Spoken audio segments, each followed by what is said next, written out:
the cross before. Yes, yes, Lord. Yes, Lord. The world behind me. The cross before me.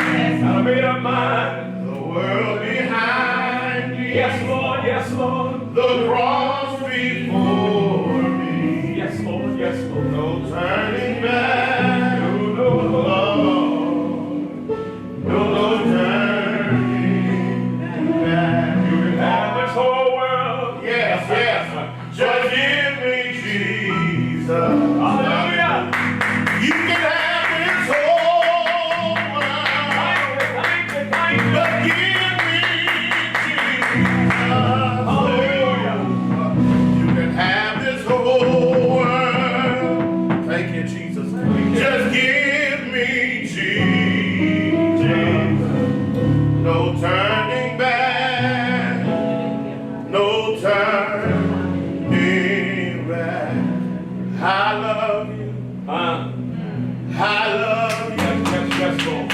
I love you, Lord, today. Oh, because you care for me. Why don't you help us sing it? In such a special way. That's why I praise you.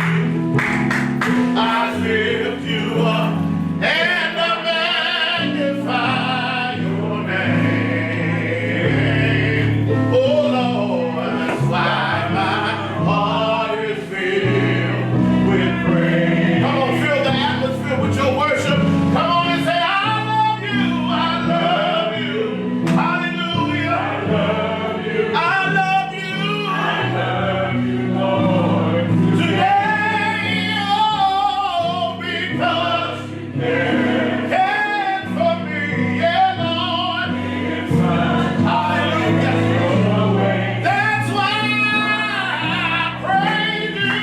Yes, I do. I lift you up. And I magnify you. Oh, Lord, that's why.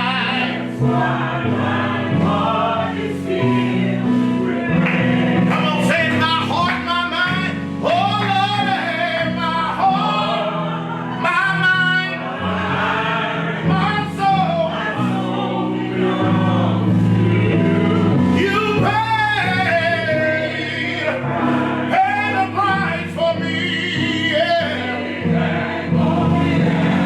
That's why I praise you. Yes, I do. I lift you up and I magnify your name. Hallelujah. That's why.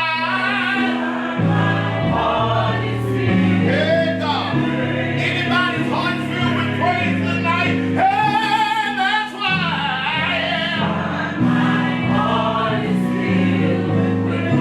Lord, I love you. Lord, I praise you. Hey, that's why. Hey, Lord. Glory to your name. Glory to your name. Oh, that's why. Yeah, yeah. My heart is filled with praise. My heart is filled with praise. Glory to God. Glory to God. Glory to God. Hey, Jesus. Hey, Jesus. Hey,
name of Jesus, Father, we have come to study your word tonight. Yes, Lord.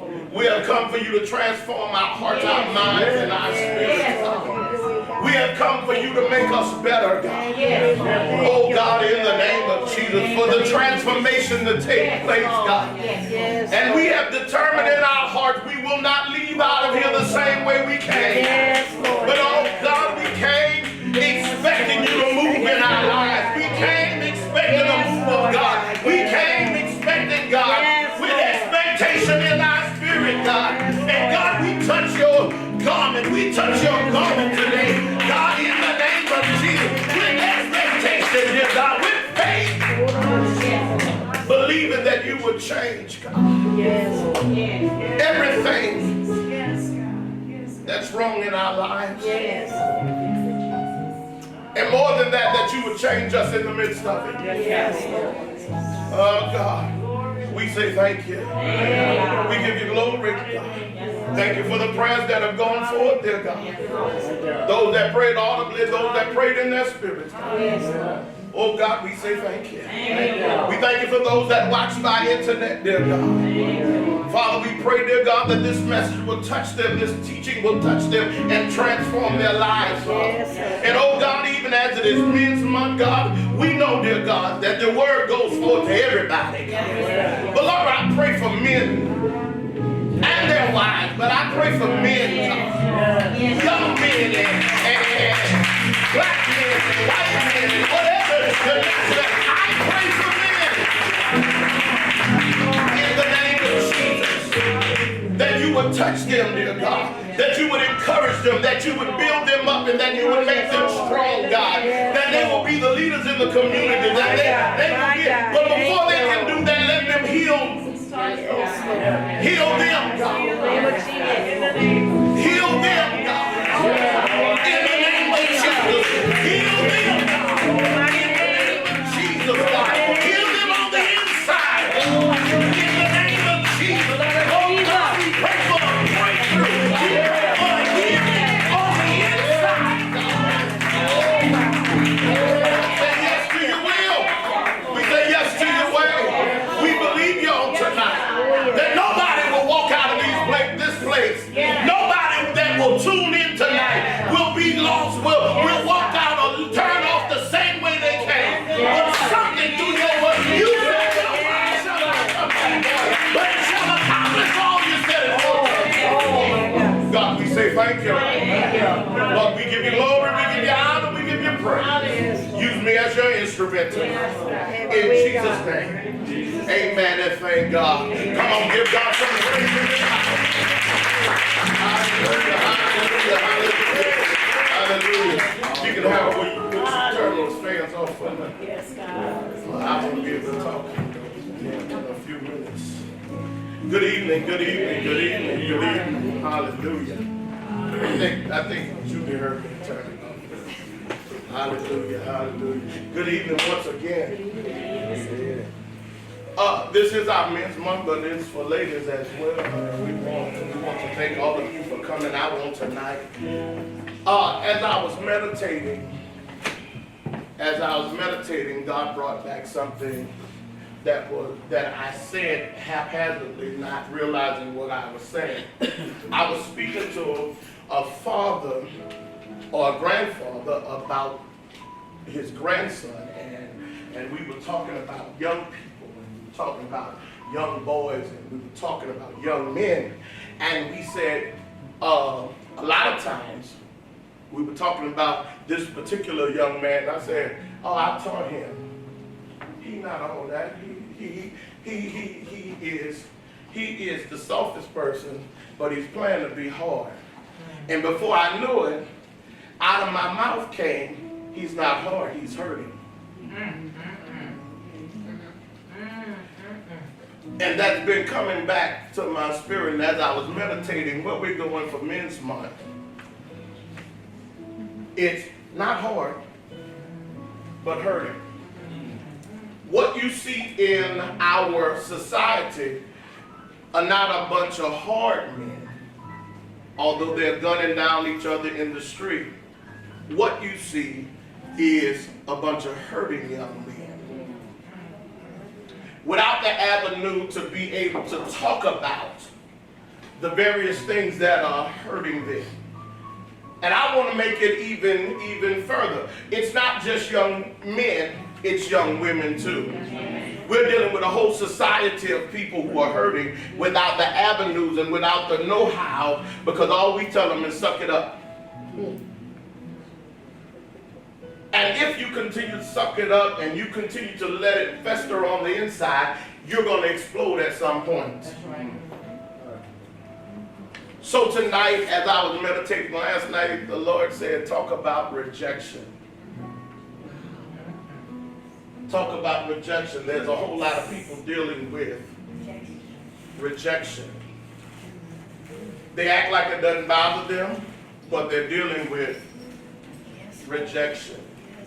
And so tonight we want to talk so that you can heal in the area. Your rejection may not be like somebody else's rejection, but at the end of the day, it's still rejection. So I hope tonight that we will get some healing, that as I lift up Jesus, Jesus will do the healing. Yes, Lord. Amen. Go with me, Genesis chapter 4.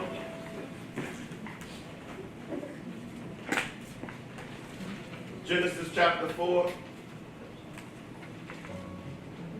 Those of you who are taking notes, those of you who are taking notes on tonight, I want you to do a little exercise with me. I stole this exercise.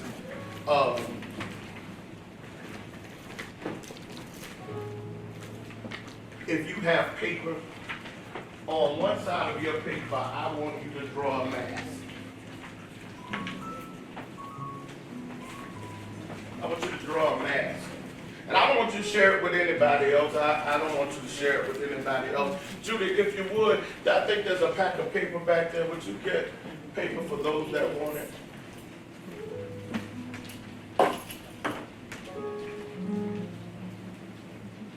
want you to draw. I stole this. This is not my own. And so when you see this on the internet or wherever you see it, don't say, my pastor came up with that. No, I stole it. The guy who came up with it, or who I saw do it, his last name is Branch. I forgot his first name, starts with an E. But anyway, he was talking to Google execs, and I also saw him do this with kids.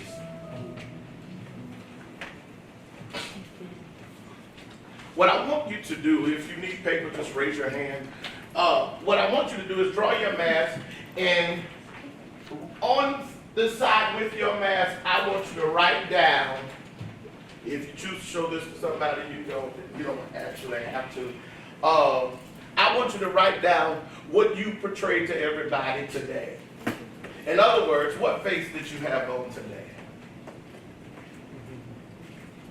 What did you show the people today? As you greeted people, even as you came in here today, because we're good about that at church. As you came in today, you came in, write down those words. If you came in showing your happy face, show your happy face. You came in on the level, okay, I'm all right. I wasn't happy or sad. I came, I'm all right, and all that. I want you to write it down. Write that down.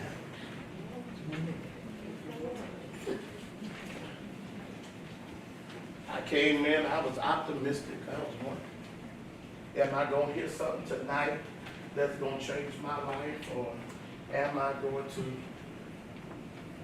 wherever you are right now, I want you to write it down. You don't have to write a whole sentence, just write words. Words that describe.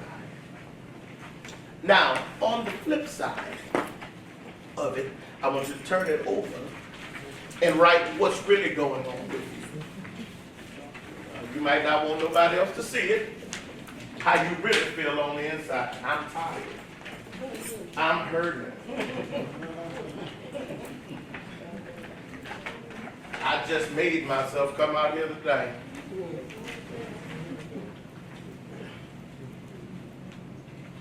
I got issues with my job. I got issues at home. I got issues wherever. whatever's really going on, the real you, that when you get back in the car, that's going to meet you. When you go back home, it's going to meet you. When you go back to your job, it's going to meet you. What are you really dealing with?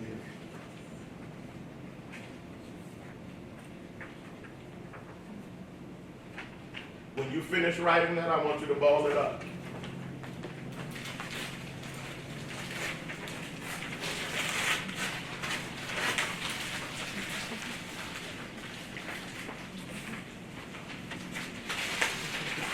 I want you to ball it up. I want you to ball it up.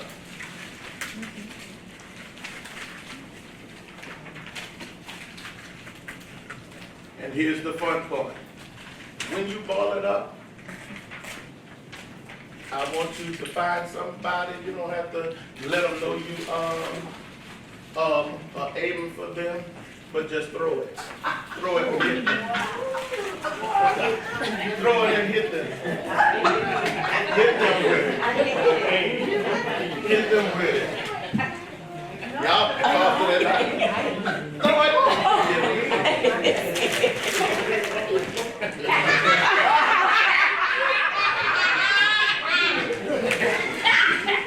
All right.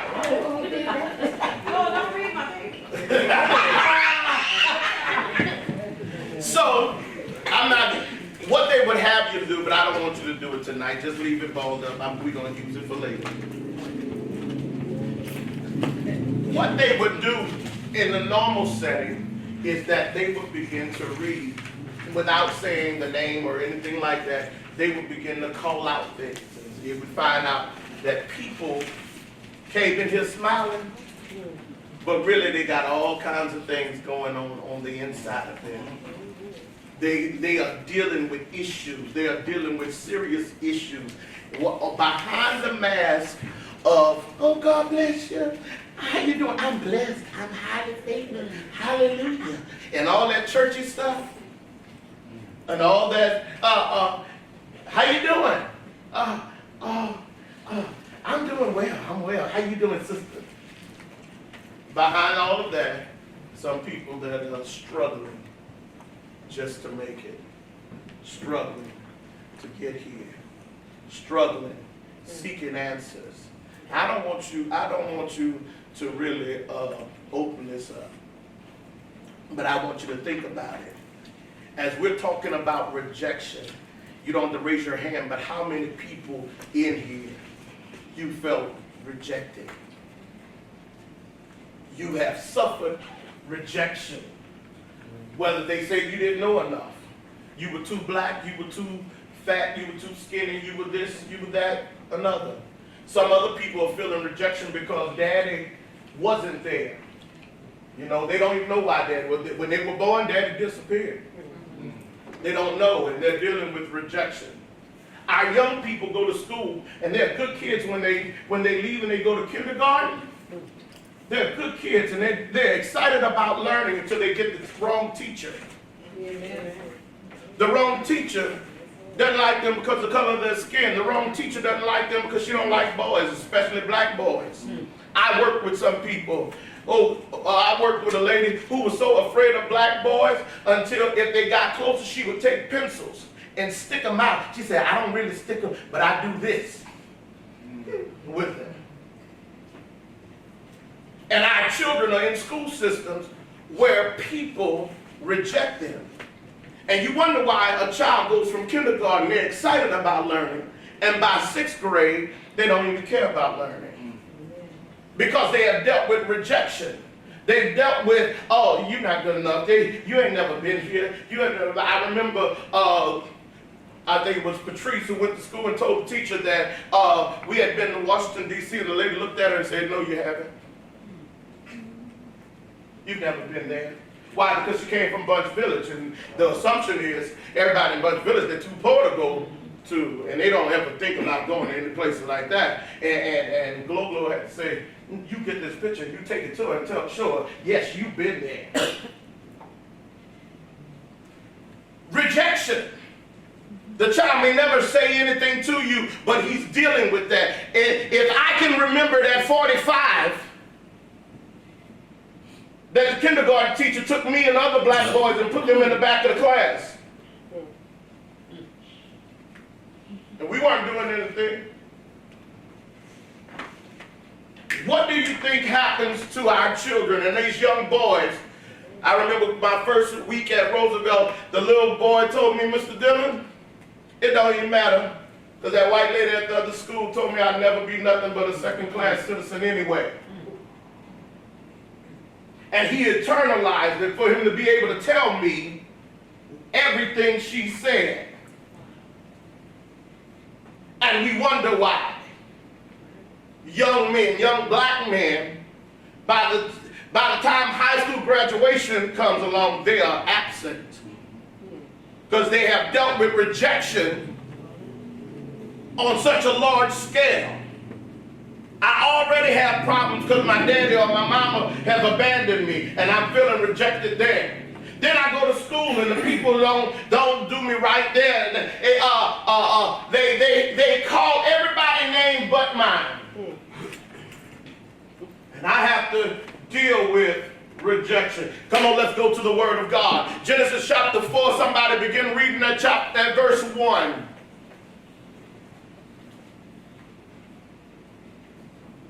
And Adam knew Eve his wife, and she conceived and bare Cain, and said, I have gotten a man from the Lord. And she again bare his brother Abel. And Abel was a keeper of sheep, but Cain was a tiller of the ground. And in process of time it came to pass that Cain brought of the fruit of the ground and offered unto the Lord. And Abel, he also brought of the firstlings of his flock and of the fat thereof. And the Lord had respect unto Abel and to his offering. But unto Cain and to his offering he had not respect. Stop. The Lord rejected Cain's offering. Now, we know, because Cain didn't give his best, but he gave an offering. He didn't give the right offering. He didn't give the best offering. I know you heard that already. But Cain deals with rejection. And he is suffering rejection from somebody worse than anybody else. He is dealing with rejection from God. God. He's dealing with rejection. Everybody say rejection. Rejection. He is dealing with rejection. God looked, really what he says when he says have respect, God looked at Abel's offering. God turned his head and wouldn't even look at Cain's offering. He rejected his offering. You don't have to answer it to me, but how did you feel when you were rejected? How did you feel? Let me tell you how Cain felt. Cain, first of all, got angry. The Bible says he became wroth. Wroth means that he was angry. He was angry because I gave you an offering too. Why you didn't take mine? Even though he knew he had not done his best, he still felt the pain of rejection and he is angry. And whenever you are rejected, you might go to hurt first, but you're going to get to anger. Now imagine all the young men that you see in our society and young girls dealing with rejection, walking around with anger in their heart. I want to take you even closer. Imagine all the people that's smiling in church. Hallelujah, praise the Lord. And they're dealing with anger from rejection. Somebody told you you couldn't sing. You want to just leave that song? They told you no. They ain't gonna let you try. They just told you no. Now you feel some kind of way. You mad. They didn't call your name. They didn't give you accolades. You were feeling rejected, and now you got to go join another church because these people over here just not letting me be me. Rejection brings about anger. How can you then worship and praise God on top of the anger that you feel from rejection?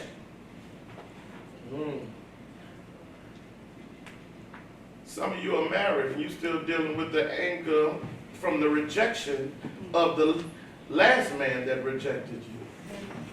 How can you enjoy the good relationship with the good man when you're still dealing with the rejection issues from the bad man?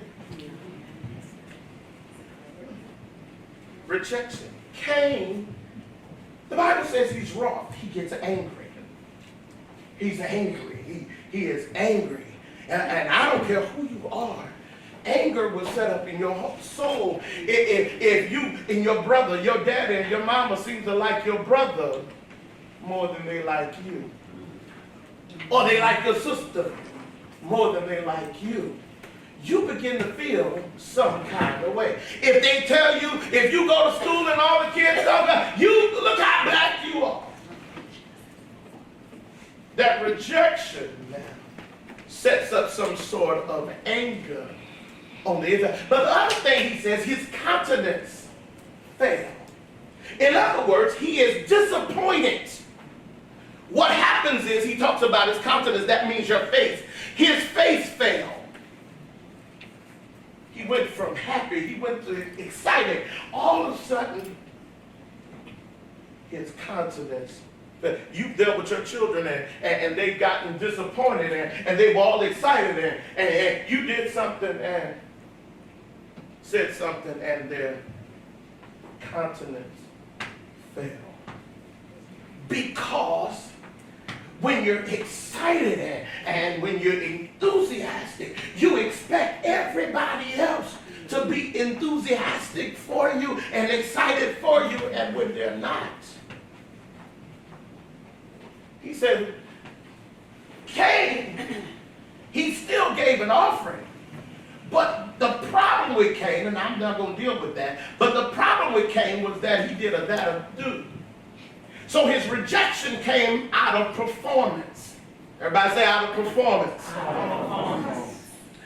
When you have done the best, which he didn't do his best, but when you have performed and they do not receive it well, it is a form of rejection. Here you are, you go to work and everybody else gets promoted but you. That's a form of rejection. If you are cooking, you may not cook like grandma, you may not cook like that, but they ate grandma's food, but they didn't eat your food.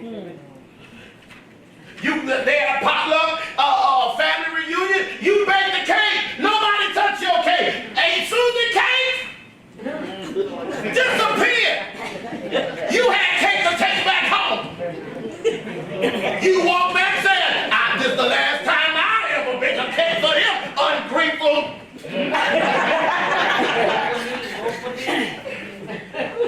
Because rejection hurts. Write it down, write it down. Those who study psychology and study the brain, they did an MRI on brains from someone who was in actual physical pain and someone who dealt with rejection. What they found out was the neurological effect on the brain is the same. That if in fact I wanted to hurt you and have a lasting effect, I could reject you and it'll hurt you more than me punching you. Ooh. Rejection hurts and lasts longer than if a person would hit you.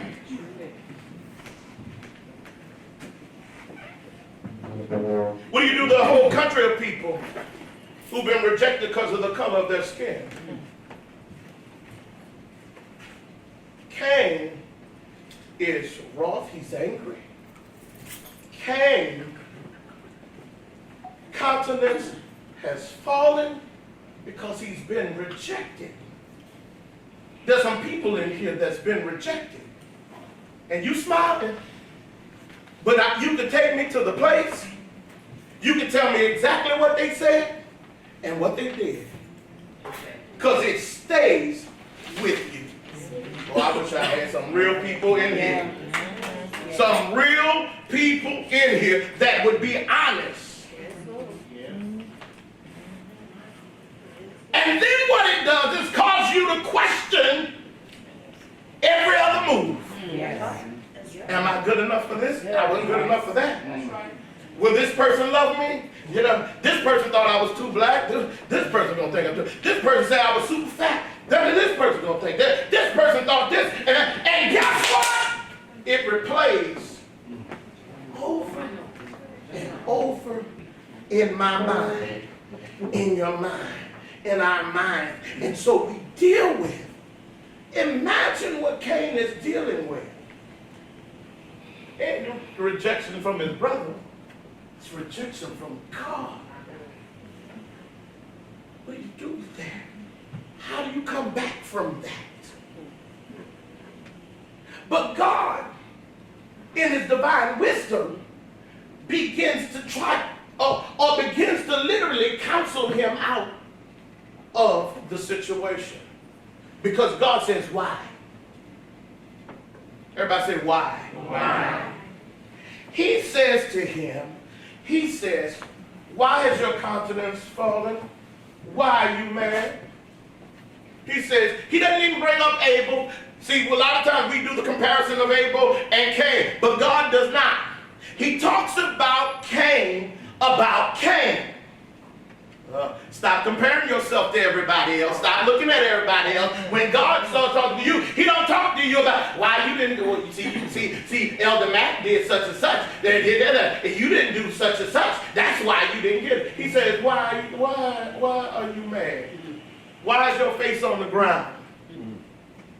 He said, if you had done well, then you would have received. He said, if you had performed to the best of your ability, he says, then it would have been accepted. Now, this is performance. Everybody say performance. Performance. But what do you do when you have done the best you could and you have done all you can and it's still not good enough? Because Genesis chapter 29, everybody remember Leah, right? Leah, it wasn't Leah's fault she had a lazy eye. It really wasn't. She couldn't do nothing about that lazy eye. She was born that way, but she was working what she had. But he loved Rachel and was willing to work 7 more years for her because he was in love with Rachel because she was beautiful. Leah had a lazy eye. Some people would say she was cockeyed. But look at verse 31 of chapter 29 of Genesis.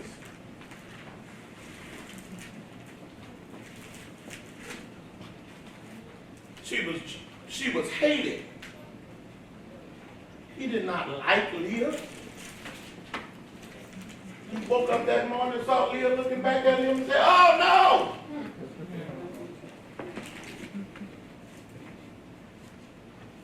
What does verse 31 say? And when the Lord saw that Leah was hated, he opened her womb, but Rachel was barren. Oh, God flipped the script and turned the tables. Because God, I like to say it like this, God roots for the underdog. He's on the side of the underdog. Rachel says, I'm fine, I'm sexy, I got it, he wants me. But he hates Leah. She is literally rejected. I don't really want her, you tricked me. But when God saw that he hated her, God blessed her. What does that mean? When folk reject you, God will use that rejection to turn it and bless you. Amen. Oh, my. See, that, if you've ever been rejected,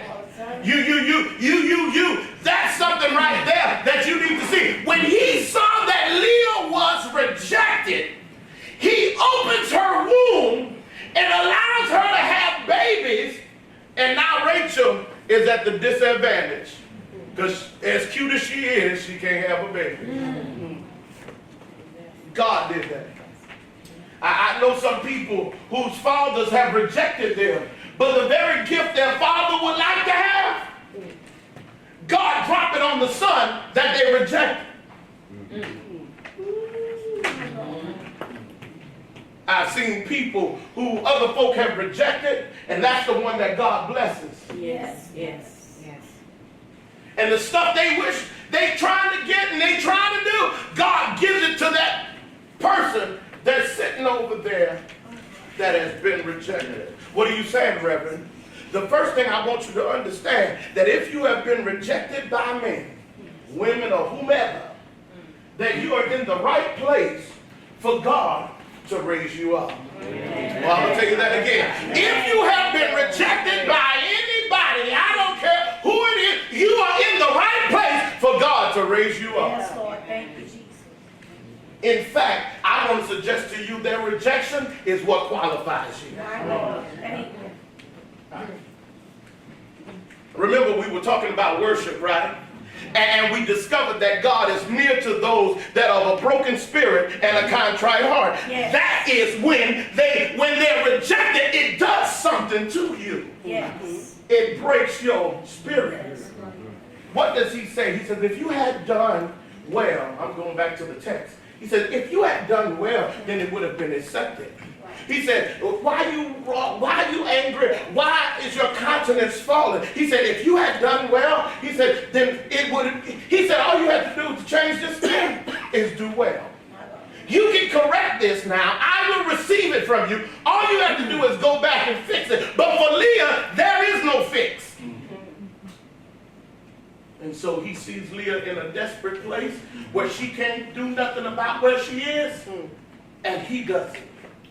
Because my strength, come here, Paul, is made perfect in your weakness. When you have been rejected over something you can't do nothing about, God said, don't get bitter, don't get angry, I got you.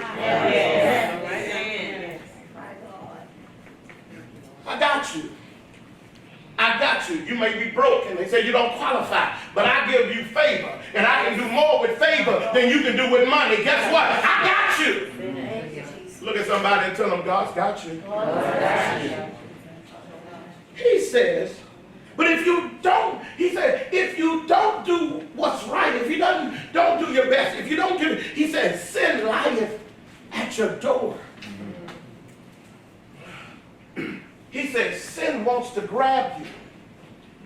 The devil wants you to do something out of character. That's right. Because now you rejected me.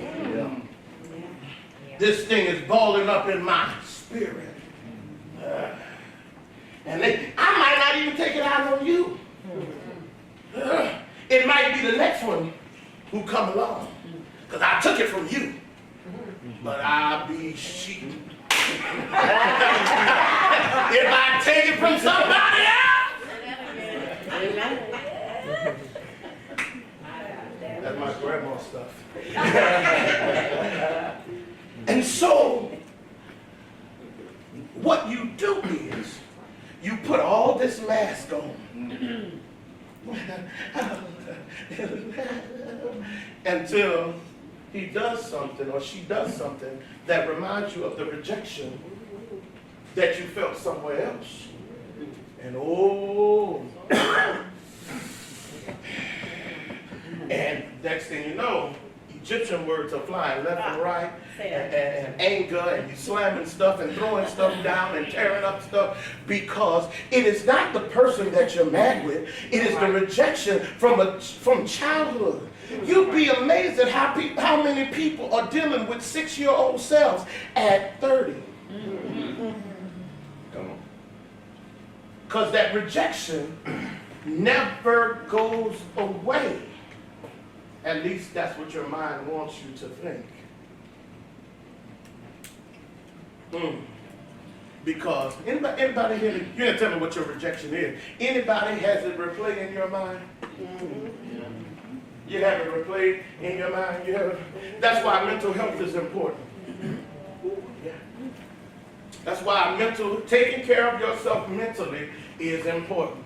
Because you'll never do anything great long as that 6-year-old rejection is sitting up in your life. prisoner by a 6-year-old. Your 6-year-old self is still saying, you ain't worthy. Your daddy didn't like you. You know ain't nobody, no other man gonna like you. Your mama walked off and left you. You know ain't nobody else gonna want you. That your first husband. Y'all were young. He told you wasn't no good. You didn't know how to treat a man and all of that. Your first wife, ooh, she did you so wrong, and now you have questions about your manhood because of what she said. Because that rejection replays. He says sin lies at the door. The sin is sitting there waiting, he says, and his desire will be upon you. He said he wants to do you in. He's sitting there waiting for you. He said the rejection is sent to destroy you. The rejection is sent to break you down. The rejection is sent. Go to 1 Peter chapter 5. 1 Peter chapter 5. It is sent to break you from your greatness. It's sent to break you down and destroy you. So whenever opportunity comes, you hear that little 6-year-old boy say, they told me when I was 6 years old, I can't read, I can't write, I can't talk in front of people, I can't do this, I can't do that. And guess what? You start telling yourself, I can't talk in front of people. I'm too black. I'm too skinny. I'm too poor. I grew up in the wrong place. I don't know this and I don't know that. And guess what? You talk yourself out of your breakthrough and your miracle and your greatness and your destiny. Your brain, your own brain is talking you out. Look at what he says. 1 Peter 5, starting at verse 6. Somebody read it. Humble yourselves, therefore, under the mighty hand of God, that he may exalt you in due time, casting all your care upon him. Do me a favor, throw your balls up here. If it's not your ball, you got a ball in your hand, throw it up here. Throw it up here. That's okay. I know y'all would have fun with that. That's what he said in the text. He said, take all that stuff that you were, the rejection and all that stuff, throw it to Jesus. What a friend we have in Jesus. All our sins and griefs to bear. What a privilege to carry everything to God in prayer. Oh, what peace we often forfeit. That's why you don't have no peace. Because in your mind, that stuff keep replaying.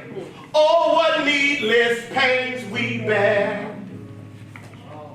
All because we do not carry everything to God in prayer. Y'all thought that was just one of those tired hymn book songs. But really, there's meaning to that song. And what it's saying is, that rejection you dealing with and all of that stuff, go to God and cast it on him. Throw it at him. Throw it at him. Say, God, I've been rejected and I can't get loose from this thing. It's playing in my mind over and over. And I got to give it to you. Yeah. Yes. When you were saying about Cain's rejection and he had anger. Mm-hmm. He had anger. Mm-hmm. So, what did the anger turn into? We're going to get there. Oh. You're getting ahead of me. You're getting ahead of me. And so now, he says, casting all your cares upon him, for he careth for you. He cares about what's going on the inside of you. Man, you dealing with rejection and ain't told nobody. You dealing with abuse and ain't told nobody. You dealing with this and ain't told nobody. But it's coming up out you. Woman, you dealing with the same stuff. You dealing with all this stuff. Have not had a place to release this stuff. And it's building up, it's festering on the inside of you, and you come to church and they want you to be fake and phony and smile and say, I'm blessed and highly favored when you dying on the inside. Yes, Lord. Yes, sir. Go and finish reading First Peter, somebody. Be sober, be vigilant, because your adversary the devil, as a roaring lion walking about seeking whom he may devour. Stop! Sin lieth at the door. The roaring lion, Satan, sitting there. He said, I'll cause this rejection.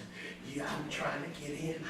I'm trying to get in. If I can get in through this rejection, I'll destroy your destiny. I'll destroy your life. I'll put you in jail. I'll get you in the grave, because the thief cometh but to steal, kill, and destroy. And what came to do is destroy you. I know the destiny God has for you, but if I cause one person to reject you, guess what? You're going to back up in the corner and you will never get what God has. He said, you got to be sober. He said, your mind got to be on alert. You got to be thinking, hey, the devil trying to get me. The devil's trying to get me. You got to be watching for him. You got you watching for him, watching for him, watching for him. Because you know, guess what? If you let him in your mind, he got you. He'll set up a stronghold that you can't get released from. At least he'll make you think it. I don't want to get ahead of myself. Go and finish reading. Who resisted steadfast in the faith, knowing that the same afflictions are accomplished in your brethren that are in the world. But the God of all grace, whom had called us unto his eternal glory by Christ Jesus, after that you have suffered a while, make you perfect, establish, strengthen, settle you. Go ahead. To him be glory and dominion forever and ever. Amen. Stop! They were supposed to reject you! Have you ever, you were in love? You were in love, but she just wouldn't treat you right. You wanted her, but she didn't really want you. And you said, please, baby. Please don't go. Baby, please don't go. Because I love you so. That's James Brown. That's right. Somebody knows something about that.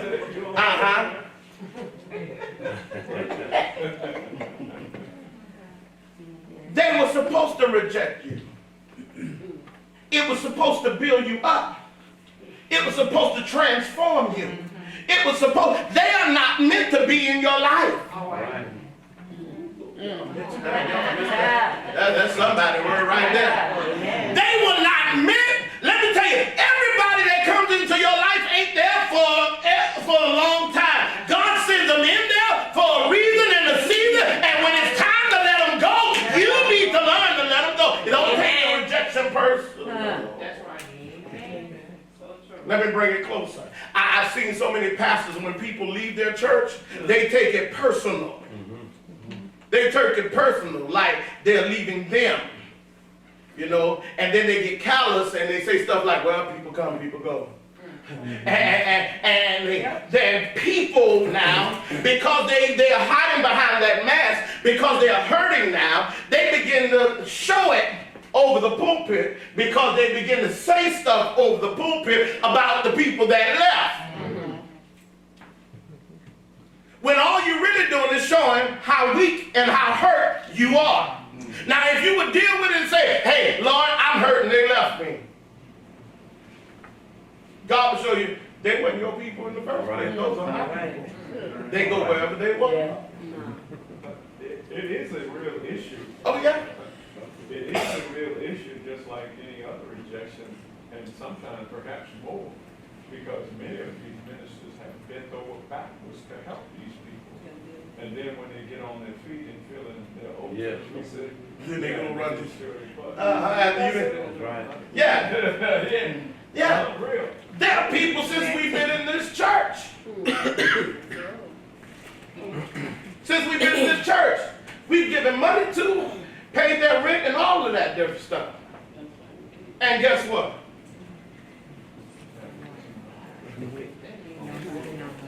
Some just left it. But I've learned from watching other pastors, don't take that personally, because these ain't your people. These are God's people. And if they were with you, they wouldn't have left you. And some of them couldn't stay because where God is taking you, they can't go.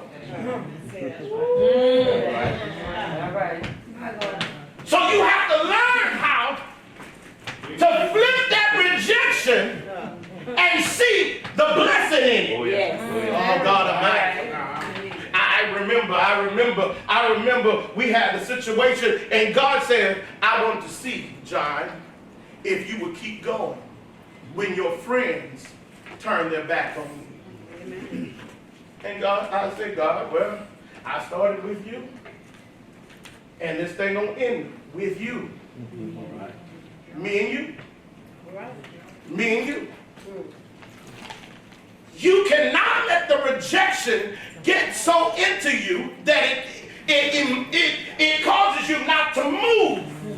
Because that's what it's trying to do. It's trying to stop you from moving into your destiny. It's trying to block you from what God has for you. And you would think, well, I ain't doing a good job because people leaving the church. See, when it was exciting and everybody come, you couldn't get in here. It was new. You could not get in here. People all down the aisle. And then when you start seeing people dwindle off, in a pastor's eye, I'm just talking about me, I ain't gonna talk about you. When in a pastor's eye, you start wondering, what am I doing wrong, Lord? We used to have people run around. Then I realized, God, you prune. When you prune, you got to take some away so some more can grow. And if you can praise God in the pruning season, when the new buds come, when the harvest comes, you ought to be able to shout for real.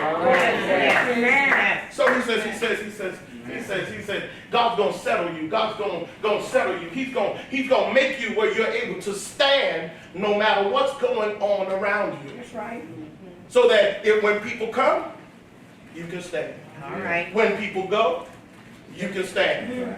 Your preaching of the gospel, your work in ministry, your livelihood, your doing the will of God, your being a husband, and your being a wife, your being a son, your being whatever you are is not changed by rejection.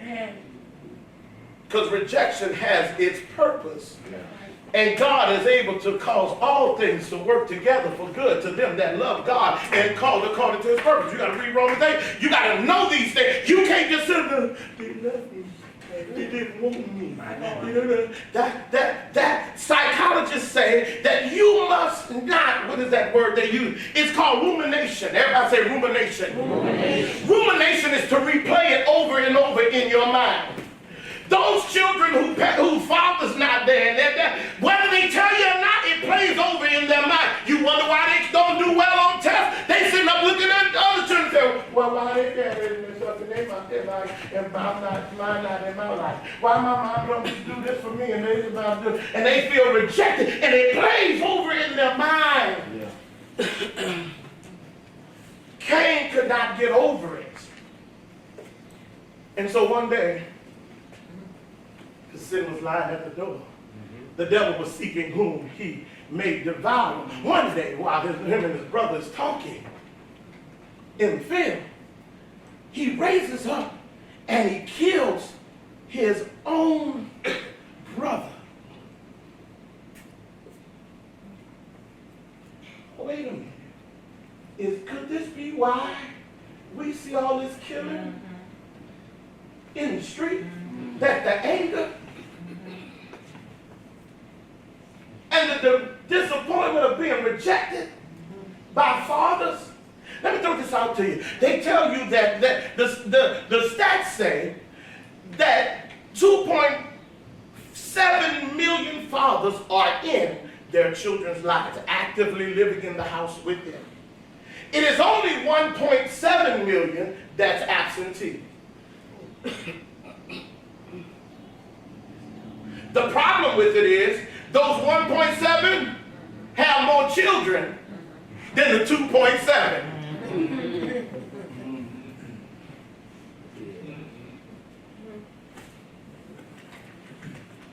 Because either they're in jail, or they just walked off, or they're dead. But they have more children than the 2.7 million. So when y'all say our fathers are bad, no, they're not. Because 2.7 of them, there are more in the house with their children than are not. It just so happened that the ones that are not have more children. A pastor was speaking on the same, right along the same lines that you're talking about, and he invited some young teenage boys to his church and began to talk to them, and their understanding was good in the sense of their father being absent from the home. In other words, they knew that every marriage don't work out. But what they were angry about, he didn't give them any of that time. That's right. That's what, it wasn't so much That they that the marriage didn't work. right. They understood that to some degree, you know. Because it is not the marriage that they long for. It is the interaction with the man. You don't have to be married to my mama to interact with me. You might not love her, but you should love me. You understand what I'm saying? And it makes it even worse when you over there with your other family and you got children over there that you deal with, and I'm over here. You understand what I'm saying? And so we see all this manifested as killing and all this going to jail and all these kind of things, but really they're not hard. They're hurting. They do drugs to anesthetize the pain that's going on in their hearts and in their mind. They're out there gangbanging and all that because, hey, I don't value my life. Nobody valued me. I'm always rejected. Why should I care about anybody else's life? You understand what I'm saying? So Cain raises up and kills his brother. Then he acts like he has done nothing at all. Puts on the mask. He says, Cain, where your brother? No. Am I my brother's keeper? I'm supposed to keep up with him? Act like he had never done anything. Like, how in the world do you kill people and it don't bother you? Because something is going on in your heart. Something is going on in your heart. Something is going on in your heart. So I came to talk to us as I close tonight to help us to deal with what's going on in our heart. We don't want to be like Cain. Cain is cursed. The ground is cursed. He said, your ground is not going to produce because of your brother's blood. He said, the blood is speaking to me from the ground. The ground is cursed because of your brother's blood. And we wonder why our nation is in this situation it's in. If God made all man from one blood, created them and gave them their places, then when white began to kill black and black began to kill white and black began to kill black and all that blood is in the ground.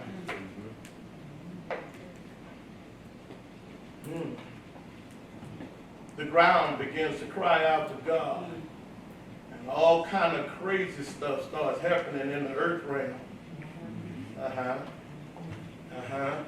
And you wonder why the economy for some people is so bad, because all these things are happening.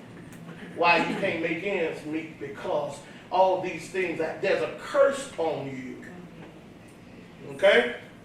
So, Reverend Dillon, you told me about all of that. I understand the rejection piece. I understand I've identified my hurt. I've identified my pain. How do I deal with it? The first thing is do not allow it to ruminate in your mind.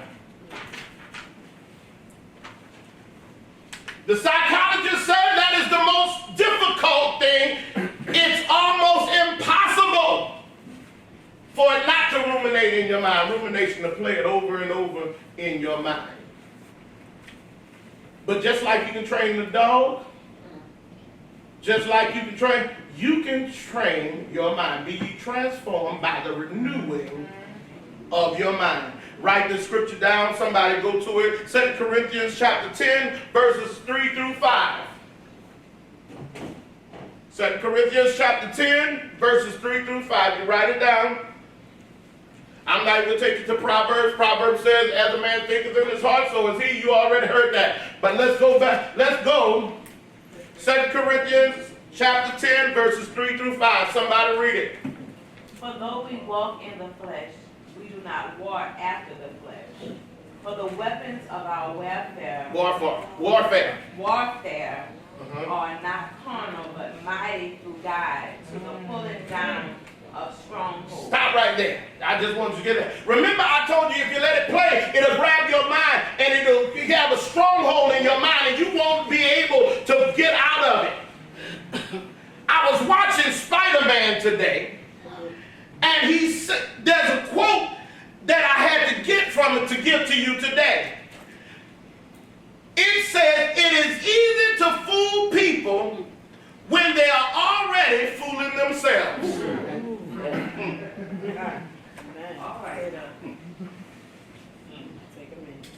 I just got this urge to stop studying and go see Spider-Man, and that's the one thing I came out of there with.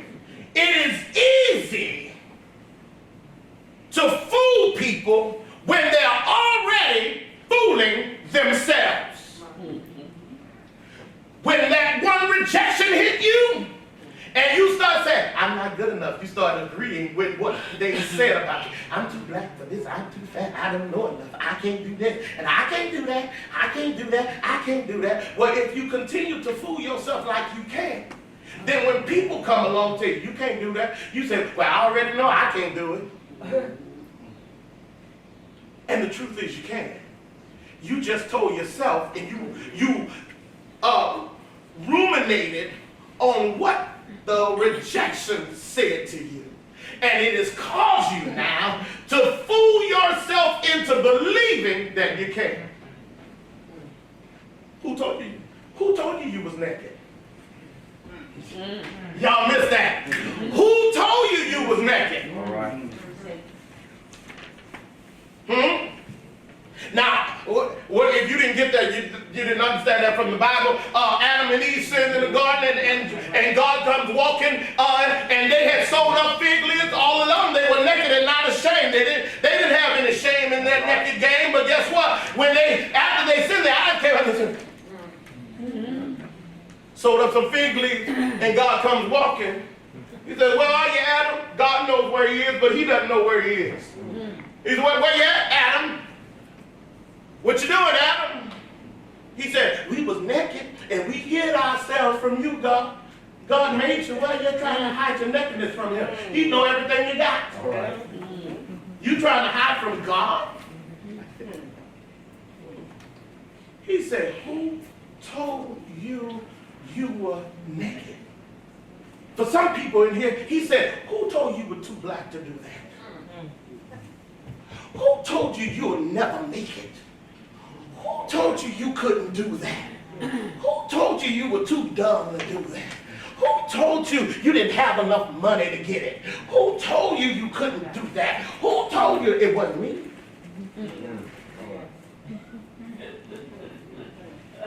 So what he says is, Paul says in 2 Corinthians, he said, you got to tear down these strongholds. You can't use flesh stuff. You can't curse a stronghold down. You can't fight a stronghold down. You got to go into the spirit and begin to use spiritual stuff to tear down the stuff that's going on in our society. That's why the church is the salt of the earth, because we should be praying that junk down. Amen. But we don't even have people that come to prayer service. They show up for musicals like you gonna sing it down. Look at it. You gonna pray it down. You gonna get in that word and meditate it down. And I got another one for you. You gonna worship it down. He said, who told? He said, for the mighty through God, for the pulling down. It ain't carnal. It ain't something you think of, you lift up. It's something, you got the scientists say this, that when rumination starts to happen in your mind, you need to do at least 2-minute exercises to get your mind off it, to fight the urge to think. Go, somebody finish reading what he says. Casting down imaginations and every high thing that exalteth itself against the knowledge of God. Okay, so when that thing tell you you can't do it, and you gonna die with this, and you gonna do it, y'all sick people, stop letting the devil tell you, oh, you ain't never gonna be healed. You gonna die with this. No, you don't. You stop that thing before it comes to your mind and begin to say what God said. By his stripes, I'm healed. And what the scientists say is that you have to do a 2-minute exercise that causes your mind to get off it, until the urge to think about that thing moves. All they told you in science is what she just read in the Bible, that you got to take a spiritual thing and cast that imagination, that high thing, and all that rejection, throw it down. So instead of thinking, I can't do it, you start saying, I can do all things through Christ that strengthens me. What am I doing? I'm singing and meditating on the word of God so much that my mind can't tell me that I can't do it. I can do all things through Christ that strengthens me. I can do all things through Christ. I can do all things through Christ. I can do all things through Christ that strengthens me. And so, if that don't work, I keep singing. Yes. If it's still coming to me, that means I gotta keep singing. Amen. Breakthrough. I don't stop singing till the urge leaves. Yes. I'm trying to teach you how to cast that thing down, how to overcome that thing, how to deal with that rejection. You got to begin to say, yes, I can do all things through Christ that strengthens me. Remember, meditation don't mean sitting. Meditation means to say it and hear it. Say it and hear it. Say it and hear it. Oh, there is something cognitive dissonance. That's what it's called in psychology. What it's called is that when you begin to say it, your brain tries to transform and think it calls it to be. I'm going to take that high thing and I'm going to cast it down. I'm going to take that rejection and I'm going to cast it down. I'm going to take all that stuff they said about and I'm going to cast it. I like what Brenton said as he translated, no weapon formed against you shall prosper. And every tongue that rises against you in judgment you shall condemn. If you weren't listening, let me just replay what he said. He said the translation of that is that God is going to give you the power to prove them wrong. Y'all missed that. Y'all didn't get that. That when he said, in every tongue that rises against you in judgment, you shall condemn, is that God, through his anointing, through his power, is going to anoint you to prove every naysayer, every rejection wrong. Man, you could be leading your family to higher heights, but the rejection been holding you back. But I came tonight, sent by God, to tell you that the anointing of God will cause you to prove every rejection wrong. Woman, you sit up there depressed about what they said about you and how they rejected you, but if you give over to Jesus, guess what? Isaiah 53 Yes, Lord. See, Jesus knows what we're talking about because he's a man of sorrow. Yes. Acquainted with grief. Well acquainted with grief. Come on. He was despised Rejected. and rejected.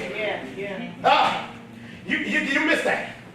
Jesus knows what we're going through. That's right. Because he was despised And rejected. and rejected. Yes. The Bible says that he came to his own and his own received him not. Yes. Jesus knows. That's right. God Almighty. That's right. God Almighty. Yes.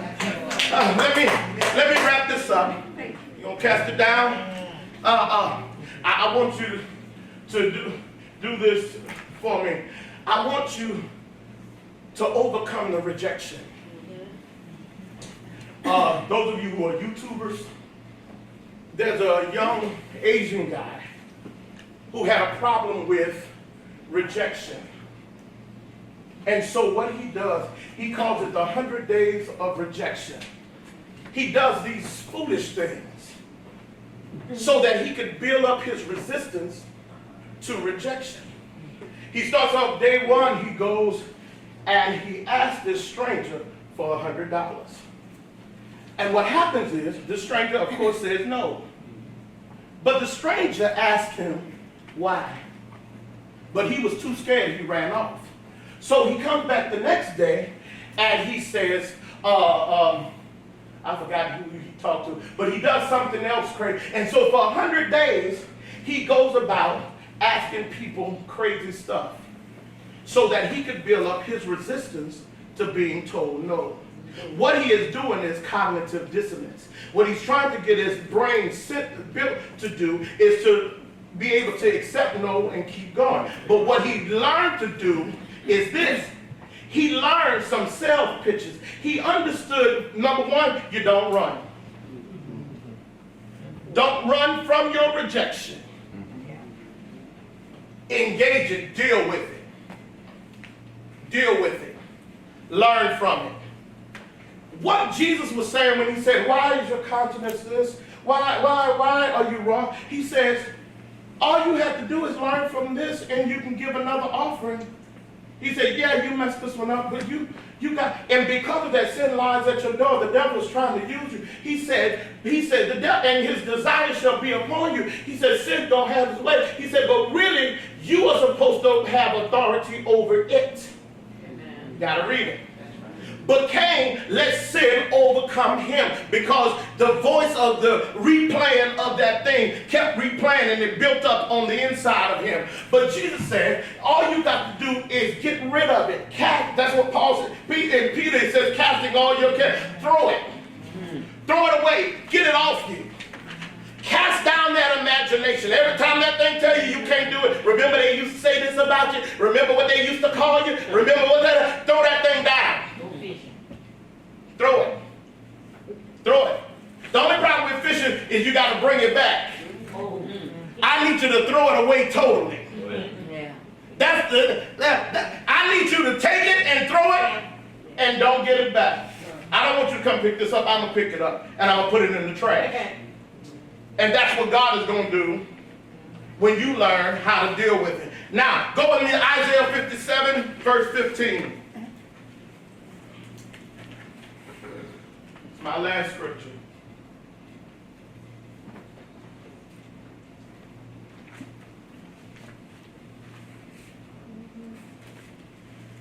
If I had time, I would take you to Psalms, but I'm not going to. So just write Psalms 34, read the whole thing. But go to Isaiah 57 and the verses 15.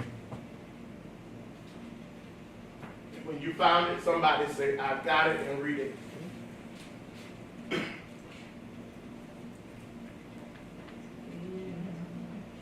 But thus said the high and lofty one, that inhabiteth eternity, whose name is holy.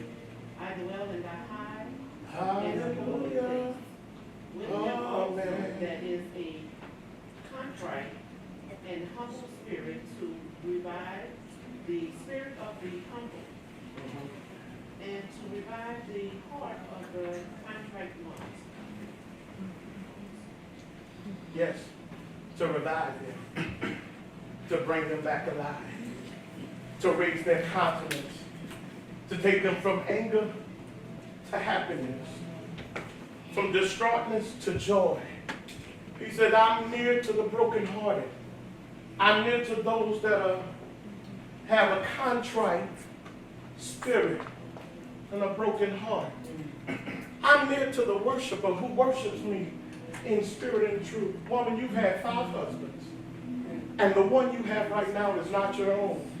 You've been rejected by 5 men. And you got one at home that ain't your own.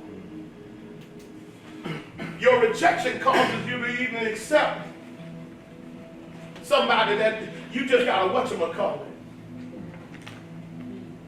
You done been rejected by 5 men. You don't even want to do marriage again. You just got a whatchamacallit sitting at home.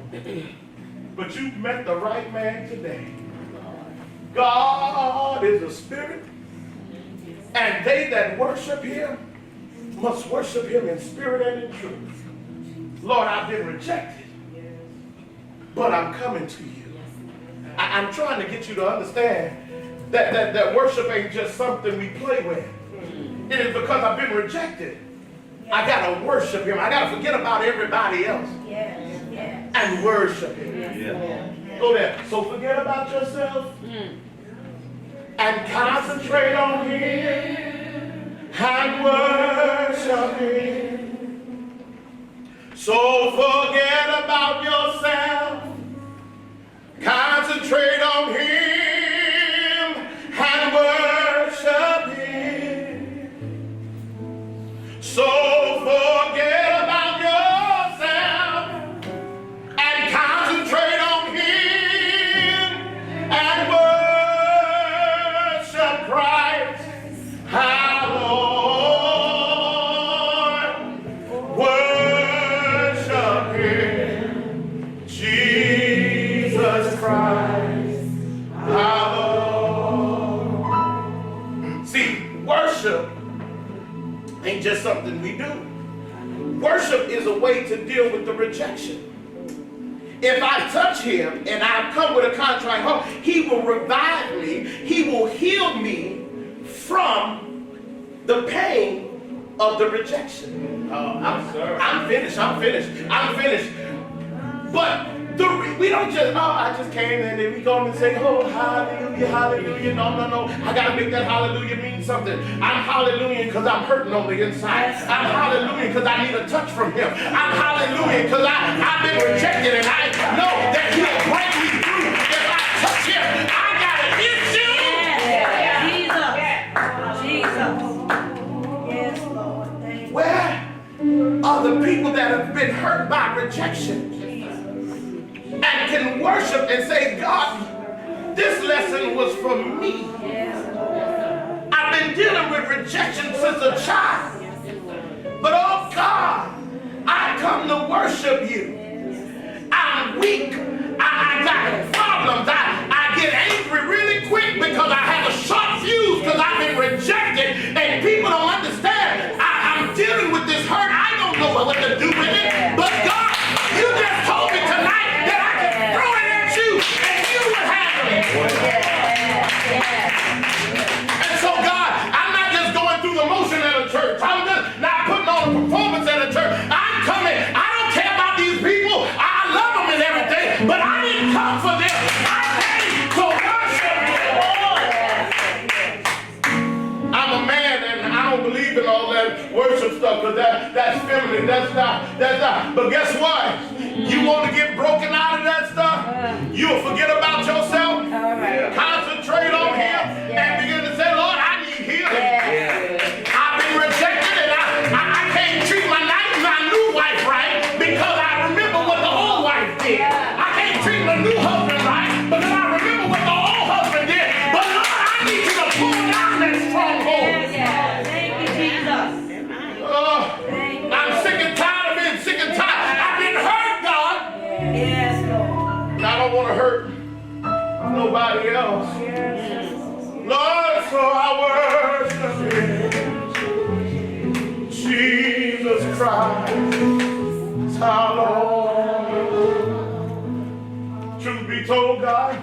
walking around here with a mask, but guess what? If I had been raised the same way, I probably would have shot a couple of people myself. But it was you. Yes. Nobody broke up. You know I got a temper. Yes. You know once it gets to that point, I don't even care who knows it and who doesn't. I'm out there, man. It runs in my family. It's a family curse. And most of them don't live long. But Lord, I give it to you. I worship you. Yes. You're the only one that can bring it. So I forget about myself. Concentrate on Him and worship Christ our Lord. What a real worshiper said. Hey, worship Him. Yes. Jesus Christ our Lord. Listen. You don't have to go back home the same way you came in this tonight. You don't have to turn off the video, whatever you watch it, the same way. You can worship Him right there in the room, and He will release you. You can pray to Him. You can meditate on the Word of God. You can do all those things to bring that yoke. To tear down that stronghold that has you. Yes, Lord. But you got to be honest enough to say it's got me. Yes, Lord. With your blessed and highly favored self. It's got you. But it don't have to have you. In John chapter 5, that man at the pool of Bethesda, the disease had him till Jesus showed up. And when Jesus showed up, He was only wearing it. And anything you wear, you can take off. I need some people that get that you can go into the presence of God in your worship, and whatever got you, you can take it off. We have come into this house, gathered in His name to worship Him. We have come into this house, gathered in His name to worship Him. We have come into this house, gathered in His name to worship Christ our Lord. Worship Him, Jesus Christ our Lord. Can you do something for me? Let us lift up holy hands in the presence of the Lord and worship Him. Let us lift up holy hands in the presence of the Lord and worship Him. Let us lift up holy hands in the presence of the Lord and worship Christ our Lord. Lord, I surrender, worship Him, Jesus Christ our Lord. See, you gotta worship Him till you get that relief. So that urge to think about that rejection leave you. You got to learn how to worship Him right in the face of the rejection, right in the face of whatever the devil's trying to hold against you. You got to learn how to worship Him. You got to learn how to get in His presence. You got to learn how to get in His presence. Hey, sing with us. Hey, God.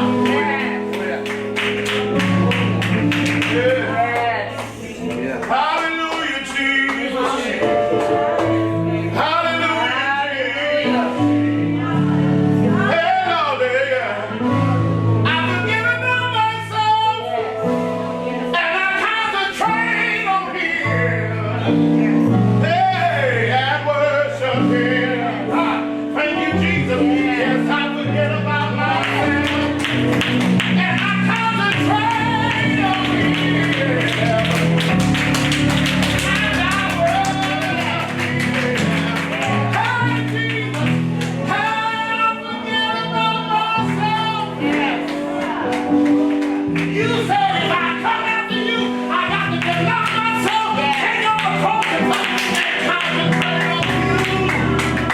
Hey, and worship Christ our Lord. Worship Him. Thank you, Jesus. Jesus Christ our Lord. Don't forget about yourself. Yes. Yes, yes, Concentrate on Him and worship Him. Oh God, oh God.